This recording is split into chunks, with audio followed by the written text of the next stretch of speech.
Good morning. I'm Kelly with Sunday Morning Magazine, and I want to thank you so much for joining me today. I am very excited to talk to today's guest, mostly because I believe his organization is one of the most important around Pittsburgh for those battling ALS or those who have a family member or maybe a friend who is. I'm obviously talking about the ALS Association. This nonprofit does so many amazing things for the ALS affected community through fundraising efforts, advocacy, work, and beyond. I'm so excited to learn more today about what makes their organization tick and how we can help them in their mission, because I know that there's a lot we can do. I am so happy today to be joined by Ryan Reczek, the executive director of the ALS Association's Western PA chapter, to tell us more. Ryan, thank you so much for your time. Hi, Kelly. Thanks so much for having me. No problem. So we were kind of talking off recording. I had you on my show on 100.7 for my local love segment, and I really just felt like there were so many more things that I wanted to learn about your organization. I know that ALS, you've either been affected by it directly or you have no idea what it is. It's not as wide known, let's say, as cancer, and you don't want either. But I'm so excited to kind of teach people today and teach them about what you guys do. But before we get into the specifics of what you've been up to, Ryan, as like a first-time interviewee, I like to learn about what makes you tick. How did you find a home at the ALS Association? Yeah, thanks. So I actually have been involved with health nonprofits since college. I got engaged with one when I was in school and as a volunteer, and then transitioned that into employment with them. And ever since have been doing nonprofit health work for the last nearly 20 years. I came to the ALS Association about 2 years ago. The position was posted, and when I saw it, I thought, my gosh, I have to go for this. I had a friend from college who she married a great guy who unfortunately found out he had ALS in his 30s. And Wow. he had a little over a 3 year battle with it, and I got to watch it. They lived in North Carolina, so I kind of watched it from afar, but I saw what they went through, and when I saw the opportunity here, I just thought to myself, my gosh, I can make a difference for people like them, and I've got to do that. Absolutely. And I knew a girl. It's so weird that both of the stories came from college. One of my very good friends in college lost her dad our senior year at Penn State to ALS. And it was the same thing. I watched the battle from afar, but I more so got to see the perspective of the family and what they were going through and how it's a very slow process of them losing their motor skills. So it's like one day he would be golfing, the next he would be wheelchair bound. And obviously it doesn't happen within 24 hours, within the couple months that, we would watch the progression. But I agree. I think whenever you see it up front and you see someone else going through it in their family, it's almost like a need to help. Like, I need to get involved because this is such an evil disease that takes just the best of the best. And like you just said, it can really affect people at any time in their life. In 30s, I mean, your life is just starting. I'm 32. I can't imagine having to deal with anything else right now or put anything else on our plate. And they obviously don't get that decision. So, for that's a great segue actually into my second question. For those who might not know, what exactly is ALS? So ALS is actually an acronym. It stands for amyotrophic lateral sclerosis. So it's a long way of saying that. That's why we shorten it down to ALS. Some people know it as Lou Gehrig's disease. But what the disease is, we refer to it as a progressive neurodegenerative disease. And what that means is that with ALS, the nerve endings in muscle cells slowly lose their ability to receive signals from the brain. And so because it progresses, it starts off usually it's something like you start to not be able to write, or you might be tripping a lot. Small things that you'll start to notice build because as it progresses, it becomes worse. So for many people, it starts with the inability to use their hands or their legs, and it slowly progresses into other parts of the body. Many people, as you mentioned, end up in wheelchairs.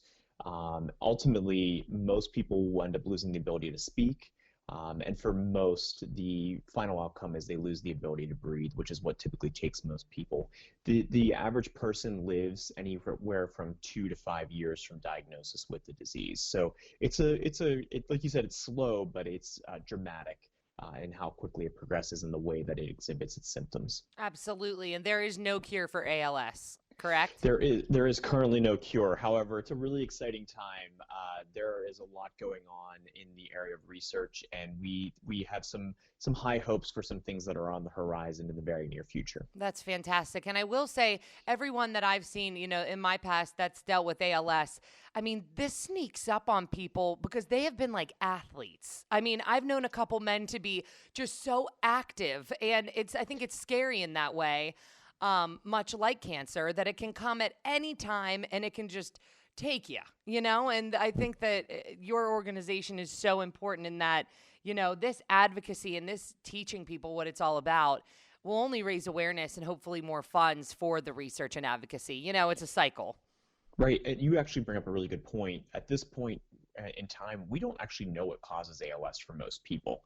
About 10% we've identified a gene that is passed down from one family member to another, so from parent to child. But for 90% of cases, we don't know why people get it. So that's one of the areas that we've been spending a lot of time doing research. But another thing that I think is really, we don't know the reason behind it, but it's something that we've been trying to spend a lot of time figuring out, is that veterans are twice as likely to get the disease, and we don't know why. It doesn't matter if you served in active combat or were at a desk job, you're twice as likely to get it if you've been in the service. That's insane. And no one knows the correlation between the two?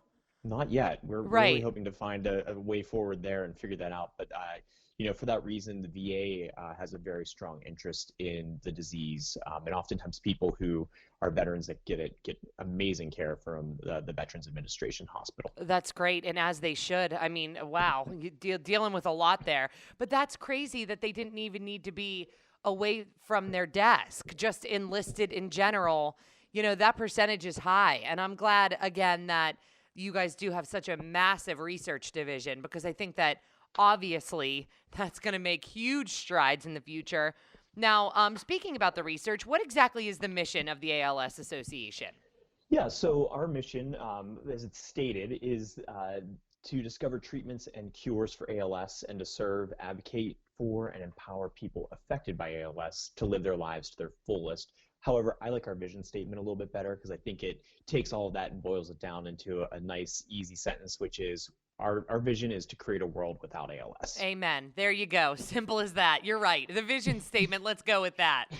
I love that because it's true. I mean, you will always be advocating and finding out why people are getting diagnosed and how you can make the diagnosis more comfortable for obviously the patient and their family. But I mean, we just don't need ALS. We don't need it. We don't need it one bit. We don't need cancer. We don't need any of the big diseases. If they could all leave, that would be great. Agreed. Yeah. So everyone needs to continue to donate to these nonprofits because they are the people who are going to fund the research to make sure that it is eradicated. And I do believe in my life that these things will be, because you have to. If you speak it into existence, it will happen. That's how I live my life, at least. How many areas? I know the ALS Association is huge and that you are specifically the executive director of the Western PA chapter, but how many areas do you guys cover with your services locally? Yeah, so locally, the Western Pennsylvania chapter, which we're based in Pittsburgh, but we cover 31 counties of Western Pennsylvania. So think basically from Greene County all the way up to Erie, over to Fulton County, up through Potter and Center County. So basically the far reaches are Erie, State College, kind of the Bedford area, and then the Pittsburgh metro area is what we serve. That's huge. That's a It is. massive area, and that's a massive undertaking for one chapter. So obviously, you guys are very active, correct, in your fundraising efforts? We are, yeah. We spend a lot of time not only serving the people with ALS in that area, but also connecting and creating. I like to say it's creating a community because, Sure. as you mentioned earlier, ALS doesn't just affect the person; it affects their entire network. So their family obviously become caregivers, but then close friends, extended family, all become a part of the fight. Our average walk in Pittsburgh, I like to refer to it as the largest gathering of the ALS community in Western Pennsylvania. Normally brings between 2,500 and 3,000 people out. Wow. Wow. And it's like you love that number, that there are that many to support, but you don't want that many people to be affected by ALS. So that's a total double-edged sword, I can imagine. Yeah, we like to say that it's a community you never want to have to join, but when you do, you're glad it's there. Right. Amen. Amen. And you guys are such a resource to so many different families. Exactly like whenever we spoke that first time, I was like, there more voices need to be spoken out about ALS and what you do specifically for those affected, because I just think it's so important. And a lot of people know the ALS Association from the Ice Bucket Challenge. Now, I will say I participated in this, but it was years ago. Like, I mean, my husband and I were probably what, 5 years ago, It's actually and been 6 years, believe it or not. 6 years. Okay, there you go, 6 years, because I remember we did it for the station all together and then separately for our own little challenges. So that it's been a while. I'm so glad that's still happening. Do you know exactly how that started? Because I've always wanted to know. Yeah, it's actually a really interesting story. So it actually started, there were two gentlemen who had been diagnosed with ALS. The one who really took the lead, his name was Pete Frates. Unfortunately, Pete lost his battle with ALS earlier this year. But he and his family, Pete had been a collegiate baseball player. And so he went to Boston College and he got the Boston College baseball team. They were trying to think of something they could do on video to challenge people to help him raise money. And so they did it, and they went out and they challenged some of the professional sports teams and some other groups where they had contacts, and they just went from there. It became a viral sensation, and in basically less than 2 months, the association saw millions of people do it, and we raised $115 million in just 2 months. Oh my God, that's insane. So I know that the beginning was this huge boom, but obviously it's still happening. So is it still making an impact for you guys? People are still doing it, but it's not at the level it once was. It was that viral moment that just kind of took over, and we were so lucky to be the beneficiaries of it because it changed not only the way the ALS Association is able to provide care and service and research, but it changed the entire ALS landscape. Sure. No, absolutely. And it's insane and so weird that when you have this viral moment, it does kind of just bring you to the top. The squeaky wheel gets the oil, but it really, I mean, again, I had had some experiences with ALS before, but after really diving into that challenge and, going on ALS.org to link it up whenever we were doing it, I learned so much more. So again, those viral moments really are invaluable. Yeah, and the outcomes of what that did were just astounding. So just to give you a couple of bullet points, if you will, Sure. prior to the Ice Bucket Challenge, we knew of two genes related to ALS. So since then, in 6 years, we've discovered five additional genes, Wow. which has really led to some major breakthroughs on the research side. Additionally, we were funding anywhere from $2 to $5 million a year in research prior to the Ice Bucket Challenge. The association is now funding $15 to $20 million, and in just the last 6 years, it's been $100 million in research worldwide. And of that, 81 million has been in the United States, and nearly 3 million has been in Pennsylvania, including here in Pittsburgh and places like the University of Pittsburgh. Wow. And I think the most exciting piece of this is that a lot of people don't know there really are very few treatments for ALS, and what they are to try to delay the progression of the disease or to sometimes just make people a little bit more comfortable. Right. So there are essentially 3 to 4 drugs out there right now that people with ALS can take. They're most effective early in somebody's diagnosis, but there are currently 30 potential treatments that are in some form of clinical trial, meaning that we think that there could be additional treatments really soon on the horizon. Wow. And what was the man's name? I'm sorry, that created the Ice Bucket Challenge? His name is Pete Frates. Oh, Pete, I hope you are up in the great heavens looking down, knowing what you did, because that is just incredible. What a great, great feel good thing. You love hearing that there's been that many, advances in it, and especially that someone who was ALS stricken was the one to start it all. That's just amazing. Yeah. Now, I would love to get into some specifics on what exactly you guys do for the ALS community. And I know that we had kind of talked off air about your multidisciplinary care and the fact that it's very complex and there's a lot of different things that it covers. But what would you say would be like the most important ones to highlight? Yeah, that's a great question. So just real quick, there are three kind of major areas the association focuses on, which are care services, which is what the multidisciplinary clinic falls under, and I'll talk about that in a second. But additionally, we also focus on public policy and the research aspect. So those are kind of the three legs of our mission. But the care services piece is really a lot of what we do locally. So what we have in the multidisciplinary clinics that you mentioned are a one-stop appointment at a local hospital to see most of the ALS-related professionals that you would need to see with an ALS diagnosis. So each of the clinics are led by a neurologist, but while you're there, instead of having to make a separate appointment, you can also see a physical therapist, an occupational therapist, a respiratory therapist, dietitians, social workers, and there's always an ALS staff member there as well to help you out with some of the other programs we have. But most people living with ALS attend the clinic about 4 times a year. And while insurance will fund the visit to the neurologist, all of the other professionals are not funded. And so the association provides the funding to cover those costs. So the people living with ALS don't have to pay that, but it also saves them the precious time of not having to make all these different appointments. You could basically spend your life going to different medical appointments if you didn't have these clinics. Absolutely. And isn't insurance so backwards, the fact that that is not funded? Because that is 100% just, I mean, that is such a vital part of their, not even recovery, just quality of life. And it's amazing that you guys are there for them doing that. Let's see. You guys are also, you mentioned about public policy. And again, we are seeing now that politics is unfortunately involved in every single thing we do these days. What exactly do you guys do as far as public policy in those stricken by ALS? Yeah, so we actually have kind of 2 prongs to our public policy for our chapter, both state and federal. So let me start with the federal. Sure. On the federal side, each year we work with advocates from across our territory in Western Pennsylvania to talk with our elected officials in Congress. And also we, in a normal year, outside of COVID, we would normally go down to Washington, D.C. and actually meet with each of the elected officials. So in Western Pennsylvania, we have 6 members of the House of Representatives, and as all states, we have 2 senators. So we try to meet with all of them to push through legislation and policies that will help people living with ALS. I think the most exciting one right now is there is a bill, it's the ALS Disability Insurance Act. Oftentimes when you're applying for Social Security disability benefits, you have to wait for 24 months. Well, I mentioned earlier that people with ALS only live for 2 to 5 years on average, so 24 months is too long. We were able many years ago to get it reduced for people living with ALS to 5 years, or I'm sorry, rather 5 months. However, we have a new bill. It's there. We're trying to get it pushed through because we've got a lot of support in Congress for it to completely eliminate that. So that's something that we, along with other organizations that are interested in ALS, will go and advocate on behalf of.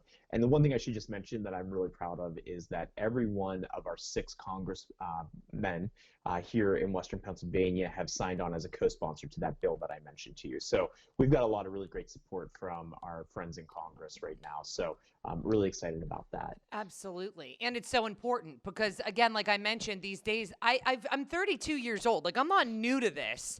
I'm now watching things, happen at kind of like a political level and realizing that they really do have all the control. So that is so insanely important. And I kind of related to the Save the Stages campaign. I don't know if you've heard about that, all the different public venues right now that need funding, and how until Klobuchar, or, it was a total bipartisan bill, but until they got involved, no one would even talk about it. And I'm like, well, it's obvious that you need this kind of backup, no matter what the issue, ALS or, these local venues closing, you need your kind of a cheerleader up there or nothing will happen. So I'm so glad that you guys have it.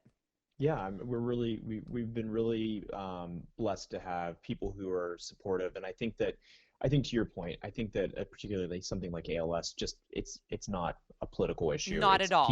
People are dying from this disease, and we need to do everything we can to help them. Amen. But at the state level, we also do some advocacy. Again, we work with advocates all throughout Western Pennsylvania, people who have an interest in ALS. And again, when it's a normal year, we go to Harrisburg. We meet with elected officials out there. And we've been lucky that for nearly the last decade, we've been receiving funding from the state through the Department of Health on an initiative to help keep people in their homes longer. We find that outcomes of people with ALS who are able to stay home longer do better. They live longer. They have a better quality of life. But also, it's a huge savings for the state. Many people who have ALS eventually have to leave their jobs. And so they lose their private insurance and go on to a public option. And that often means that if they need to go into a nursing facility, that falls to the state to pay for. And so we've estimated that the little bit of funding they provide us each year actually saves the state tens of millions of dollars. Well, they want you around for a million different reasons. They want you around, and we do too. That's amazing. Now, obviously, you were talking about research being such a critical part of kind of the three-pronged mission that you have at the ALS Association. You guys have done massive things. And do you have like a set of scientists somewhere that decide on what you're going to do next? Like, where does the money go as far as like how do you allocate it to do research? Because I know that's tough. Yeah, so we, along with many other organizations that provide research funding, actually open it up for proposals from scientists for us, it's from around the world. So we actually will take those proposals. We have a research committee. It's made up of people who work in the field, and we do what are called blind applications. So a researcher will fill out their application, but they can't put anything that would indicate who they are or what institution they're located in. And then our professionals each will privately rank them as they see as being the most promising. And then we collate those scores and divvy out funding each year based upon that. So it's the most democratic process you can have, basically, to make sure that the funding is going to the most promising research out there at any given time. Absolutely. And I mean, we have about like 4 minutes left, and I really love to end the note on your fundraising, as I do so many other nonprofits, because without that, you wouldn't be here. The ALS Association would not be a thing, and you know that, and obviously everyone listening does as well. What would you consider to be your biggest moneymakers for the ALS Association? Like, if someone wanted to get involved and donate, how would they do that? Would it just be a regular monetary donation on als.org, or do you prefer people show up to these events and kind of donate that way and get involved? That's a great question. So we do have events throughout the year. We actually just had our Pittsburgh Walk to Defeat ALS earlier in September. And I'm going to go ahead and brag a little bit. We currently are the highest fundraising walk in the country in the ALS Association, so we're pretty excited about that. Absolutely. That's just giving yinzers. We are the most generous people, I'm convinced. Kelly, it's true. I can't get over. I've been talking with some of my peers in other markets, and while they're having success, there's just something special about Western Pennsylvania that people want to help and they want to give, even when we're in these really difficult times. So that's really exciting. Amen. So yes, throughout the year though, events, we have them all throughout the year. You can visit our local website, which is cure4als.org. And you can see all those events there. But you can also just make an outright donation on the website. There are buttons where you can make a donation. And the one thing I always like to tell people is that 80% of our funding comes from individual donors. So it's people who are participating in these events, people who go to our website and make donations.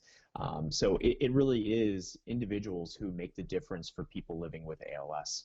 Oh, that's just amazing. And I feel like that just makes it better whenever you know that it is your neighbor helping you out. You know, this is not big, huge corporate run. This is just the people in your own backyard that want to make sure that people with ALS, right after their diagnosis, are totally taken care of. Their families are taken care of.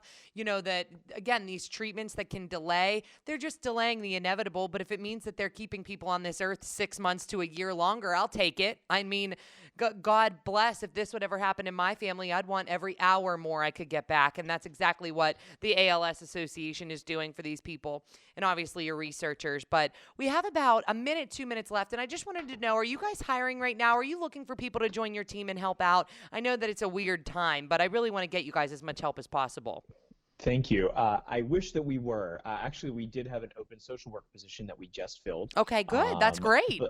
But hey, we're in really great shape right now. We're really excited that many of our sister charities are having to make some tough decisions right now, and we're in a good place. Great. We have not had to lay off staff, and we've still been able to continue moving forward and providing all the services we did pre-COVID, and we don't see any stop to that in the future. Oh, that's fantastic, Ryan. Talking to you today, like I said before on my show, I could do it for another 6 hours. Unfortunately, we're out of time. Thank you so much for what you do. Please tell your staff the same. Without the ALS Association here in Western PA, I don't know what we'd do. So thank you again.